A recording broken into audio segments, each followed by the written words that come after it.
Pagpapala, pagbati, pagpupugay, mga kapatid. Nawa ang sandaling ito ay mapuno ng pag-ibig ng Panginoon sa ating puso at tayo naman ay mag-umapaw sa kagalakan dahil sa mahimalang pagmamahal sa atin ng Panginoon. Na sa kabila ng mga hindrances, ng mga temporary limitations, ay palayain ng Panginoon ang ating espiritu, ang ating isip para malayo ang marating kahit ang ating mga katawan ay kuminsan naka-quarantine. Sapagkat ang isip natin ay pwedeng makarating sa kalangitan, sa karamihan ng mga bituin. Just close your eyes and believe.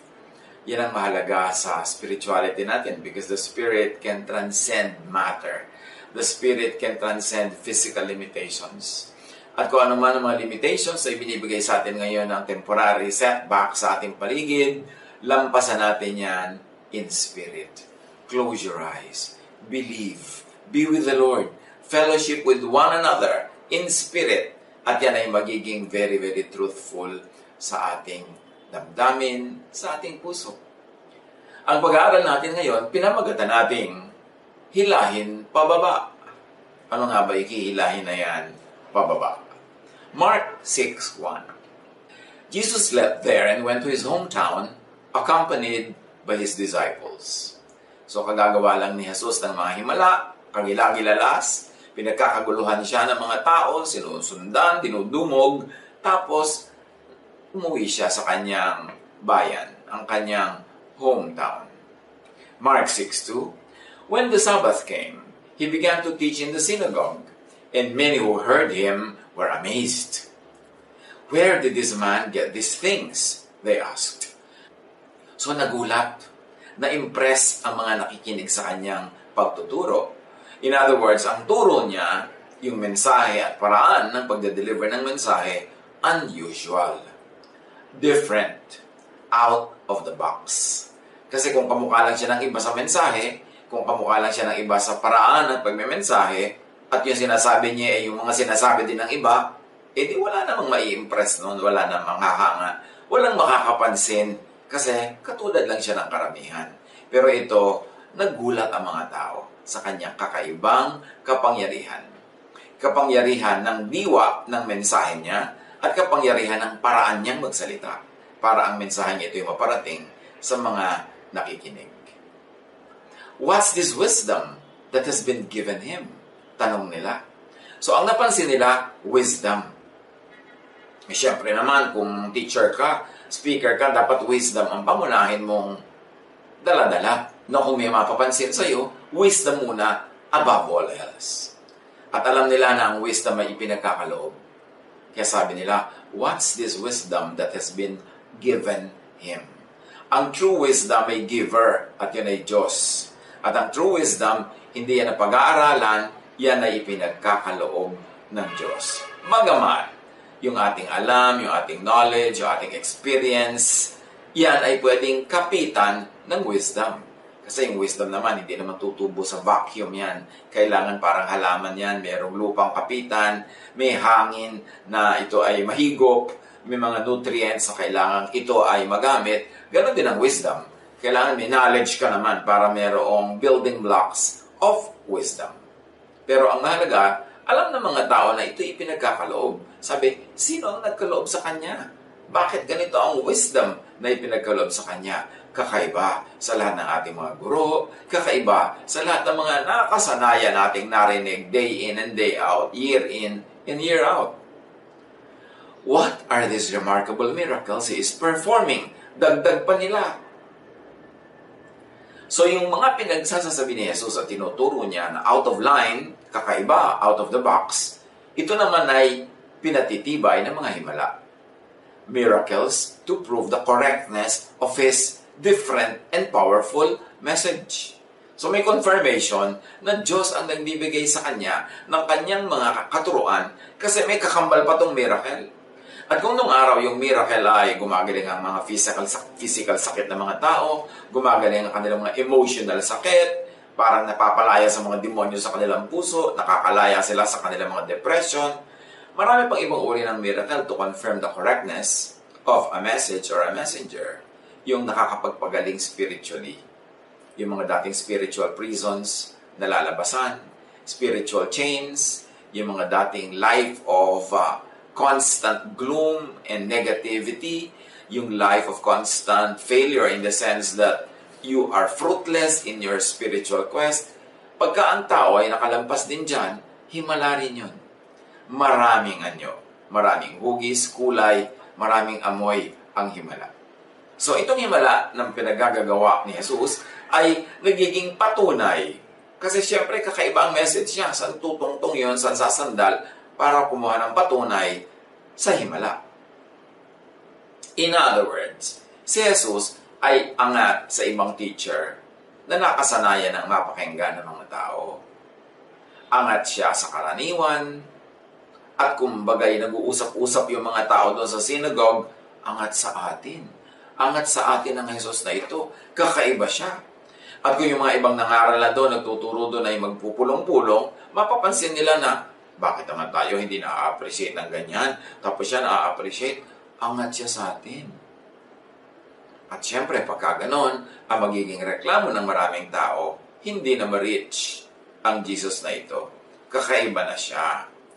At remember, pag nag-uusap-usap yung mga taong ganyan, sa kanilang hometown, sa barangay, ayaw natin sa ganyang kabarangay.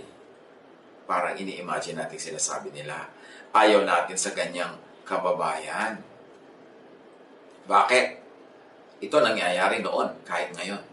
Bakit ayaw ng mga taga-baryo, ng mga taga-barangay, ng mga taga-small communities, at ng families, yung nagiging star na kababayan o kamag-anak?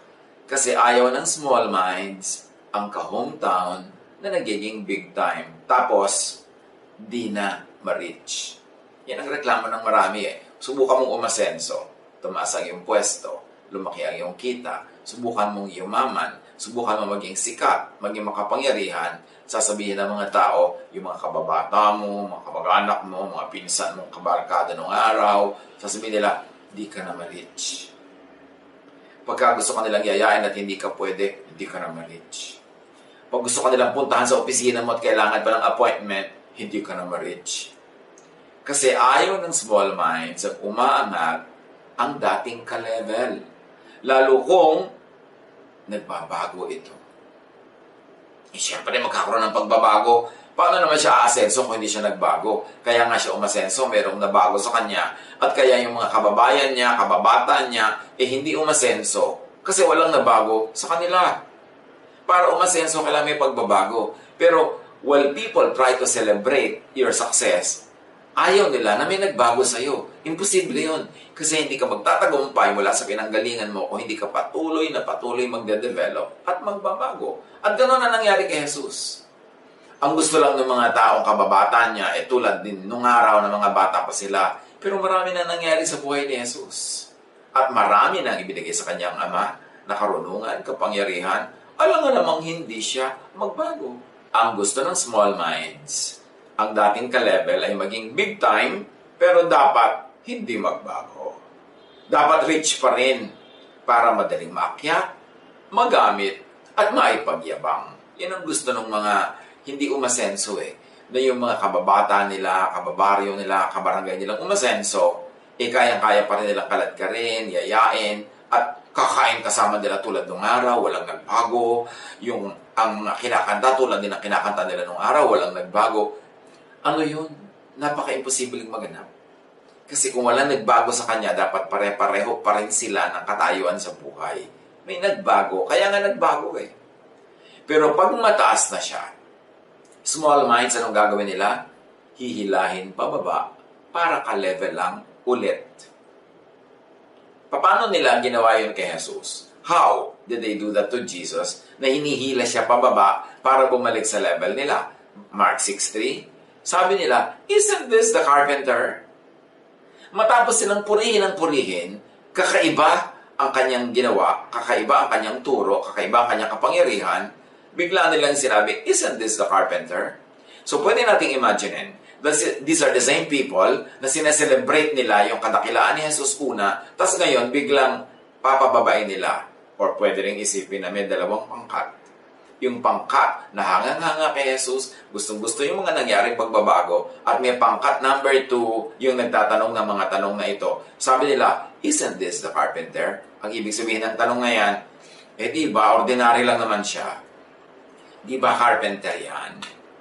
Parang pagka ikaw ay umasenso, yung sumikat ka o yumaman, pag nagpunta ka sa mga baryo, yung mga taga-ron o sa mga barangay mo, ang aalalahanin nila yung kabataan mo na kayang-kaya ka pa nila. Ito ba yung uhugin nun? Ito ba yung tumatakbong hubo-tabo? Ito ba yung pinakain ko nun? Ito ba yung nung araw ay pinapaliguan ko na mabahong bata na naaawa ako, pinapaliguan ko? Ito ba yung bata noon na patay gutom, na payatot, na pinakain ko lang? Yung mga tao, pag lumaki ka, naging dakila, marami ka na-accomplish, hihilahin ka nila pababa dun sa point in your life na mahina ka pa at sila pa yung malakas para manaig sila sa'yo. It's a psychological battle.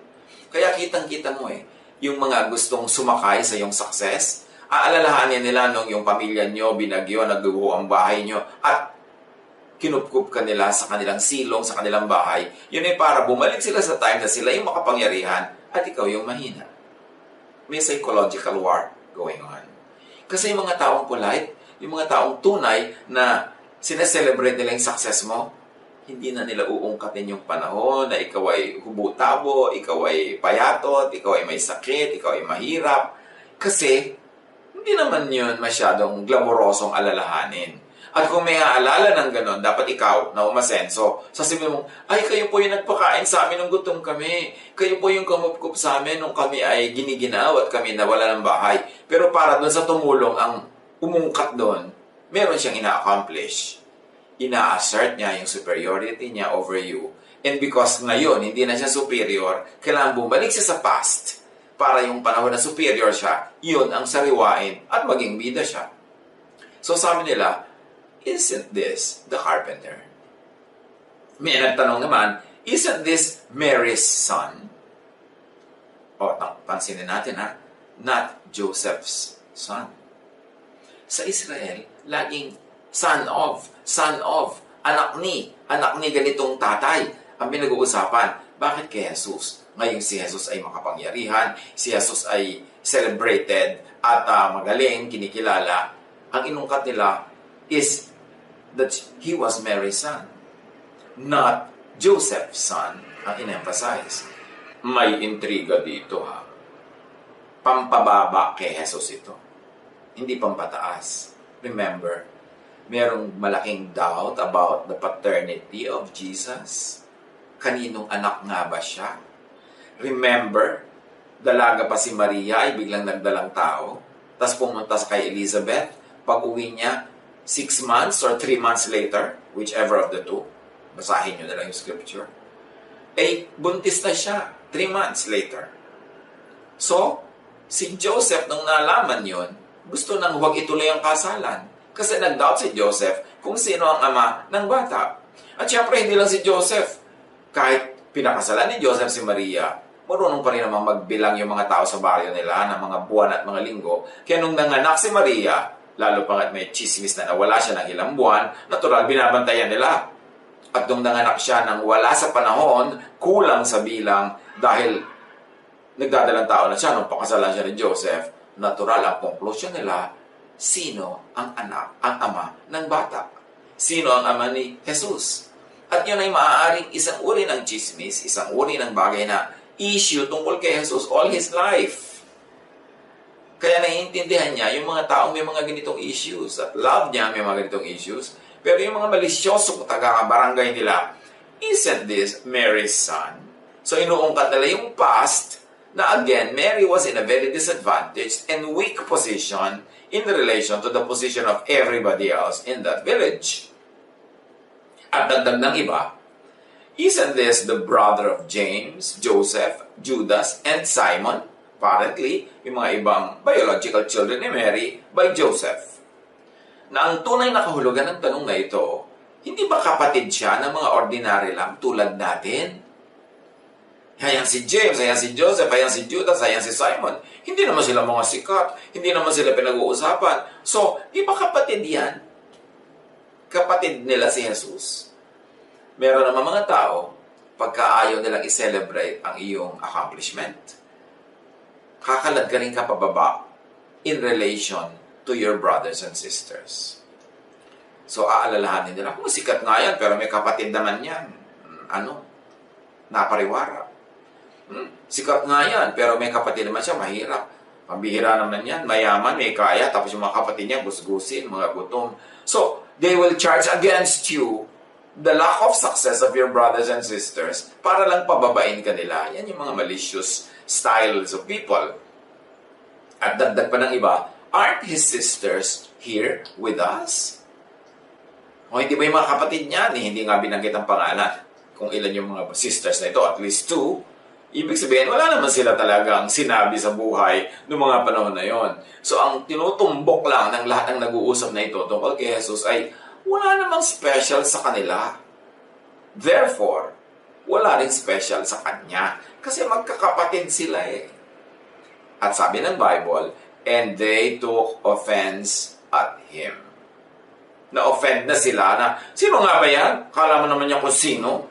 Kung makapagsalita, kung makapagturo. Yun naman pala, ganyan lang mga kapatid niya. Ganitong pinanggalingan niya. Nakaka-offend naman ang arte niya. That's what happened. Mark 6:4-5. Jesus said to them, a prophet is not without honor except in his hometown, among his relatives, and in his own home. So sabi niya, talaga ang propeta, pinaparangalan sa lahat, puwera lang sa kanyang sariling village, sa kanyang mga kamag-anak o ng kanyang mga kamag-anak at sa loob ng sarili niyang tahanan ng kanyang mismong pamilya. So, if townmates, relatives, and family are small-minded, are inggit, this is what happens to somebody na umangat sa buhay. Verse 5, he could not do any miracles there, report ng Bible, except lay his hands on a few sick people and heal them. He was amazed at their lack of faith. So dahil sa kakulangan ng pananalig ng mga tao na yon, dahil sa panghila nila pababa kay Jesus, walang nagawa si Jesus na maraming himala sa kanyang sariling bayan, sa kanyang panamang sariling bayan. His hometown mates lack of faith, amazed, and limited Jesus' miracles. Kasi ang mga miracles ni Jesus dapat may katumbas, may faith ka. Laging hindi lang siya yung mag-heal, may faith ka. At yung faith mo sa kanya ang mag-heal sa'yo. Hindi lang yung power niya, but without your faith. Kailangan yung faith mo plugged into His power, dun ka gagaling, dun nagkakaroon ng himala. And why? Why not? Why was He not able to do many miracles? Kasi sabi niya sa mga tao na marami pinapagaling niya, your faith has healed you. And obviously, in His own hometown, very few people had faith. So He was able to do only very few miracles. Anong application niya sa buhay natin at kinalaman sa buhay natin ng mga kwentong ito? Celebrate the rise of your townmate, of your relative, of your family member. Hindi kabawasan sa'yo pag tumataas sila. In fact, kadagdagan yun sa'yo. Kasi matalsikan ka man lang ng kanilang kaluwalhatian at baka matalsikan ka rin ng mga blessing na dumadating sa kanilang buhay. So, dapat huwag mong pairali ng inggit, huwag mong pairali ng pride. Magpasalamat ka at magbunyi kung meron kang kababayan, kamag-anak, kapamilya, kasama sa bahay na umaangat. Honor the achievements of your townmate, of your relative, or your family member. Huwag mong baliwalain. Huwag mong ignorin ang mga achievements ng iyong kapwa. Huwag hilahin pababa ang achiever para lang magmukha kayo magka-level. Yung sa kagustuhan mo maging magka-level kayo, pabababain mo siya At kung hindi na siya mababa ngayon, i-review mo ang history kung kailan mababa siya sa paningin mo at mataas ka. At doon ka na ngayon magsasasayaw sa moment na yon, sa period na yon, para feeling bida ka. Huwag hilahin pababa ang achiever para lang maliitin ang achievement ng kapwa o para lang maliitin ang kapwa. Huwag isn't this a carpenter? Huwag tayong magganon. Tingnan nyo yung tanong nila, isn't this not even he? Hindi man lang sinabing, isn't he the carpenter? Sabi niya, isn't this the carpenter? Halatang-halata mo, may mga inggit sila at mga galit eh. At saka siguro, yung mga iba, mga theologian, hindi sila agree sa theology ni Jesus, kaya minamaliit nila si Jesus. Ganda naman ang mga tao eh. Kuminsan, hindi nila ma-attack ang idea mo, kasi superior at magandang ideya mo, ang atakin nila ay personalidad mo, o atakin nila yung mga kapansanan mo sa katawan mo, o atakin nila yung nanay mo, kamag-anak mo. Trabaho ito ng mga taong hindi marurunong. Trabaho ito ng mga mangmang. Trabaho ito ng mga taong mahina ang kukote na hindi nila kayang yung kukote mo ay banggain, kaya ang babanggain nila yung mga personal circumstances mo sa buhay. Pati kulay ng iyong balat, pati paborito mong kainin, at kung maaari pa, pati mga kapintasan ng nanay mo noong unang panahon, uungkatin pa nila yon. Huwag maghila pababa ng itinaas na nga, lalo kung Diyos ang nagtaas. Huwag isn't this Mary's son? Isn't this the brother of whoever? Hindi ba ito ang kapatid ng ordinary lang din? Kapatid ito ng pobre? Kapatid ito ng prisonero? Kapatid ito ng isang babaeng mababa ang lipad? Kapatid ito ng lasenggo? Yun ang ipapanira natin kung hindi natin ma-attack yung tao mismo. Tapos sasabihin mo, aren't his sisters with us? Hindi mo sasabihin, kung kahalubilo natin ang kanyang pamilya dito sa ating kinakalagyang pusali, ibig sabihin siya ay taga-pusali pa rin. Let us celebrate and appreciate kung merong iniaangat ang Diyos. At sumama tayo pataas, huwag tayong kumaladkad sa Kanya pababa. Huwag lang magkaroon tayo ng good feelings about ourselves. Huwag mag-demote on issues of paternity and family. That's below the belt. Hindi napipili ng tao kung sino kanya magiging tatay, nanay, kapatid, kabag-anak, lola, lolo. So, huwag mong uungkatin sa kanya. Para mo lang siya maliitin, yung tatay niya o nanay niya o lolo niya kasi wala yon under his control or her control. Hindi naman natin napipili ang ating parentage. So, mahalaga yun. Huwag ma-offend pag may umaangat. Huwag ma-offend pag may nagbago. I-celebrate yung pagbabago. Kahit ang pagbabago na yun, ibig sabihin, kailangan mo makipag-appointment para pumunta sa kanya. Kasi ibig sabihin, marami ang ginagawa niya ngayon. Dumami. Kailangan niya ng organization sa kanyang time. Hindi pwedeng kahit sino lang dumating, iharapin niya kahit anong oras. Kasi marami siyang responsibility at marami siyang dapat na maitanim na dapat mamunga, marami siyang dapat ayusin, desisyonan, pag-aralan. So pasalamat tayo na kailangan nating pumila para lang siya makita kasi ibig sabihin, ang dami-dami niyang ginagawa. At imbes tayong mainis o ma-offend, ipag-pray natin siya para gumaan ang kanyang mga dalahin. At kung maaari sana, huwag na tayong dumagdag sa mga problema niya. Huwag na tayong magpasikip sa kanyang schedule. Kung pwede namang hindi na natin siya puntahan at abalahin, yun ang favor na magagawa natin sa ating kamag-anak, sa ating kaibigan, kasi nagbago na ang mga kalagayan niya sa buhay. Huwag ma-offend pag hindi na ma-reach, kasi nga umangat siya. Pag nare-reach mo siya, dalawa lang yan. Mataas ka na rin, kaya mo siya abot. O, ibinaba mo siya, kaya mo siya abot. Kaya, anong mas gusto mo doon bilang isang kamag-anak o kababayan?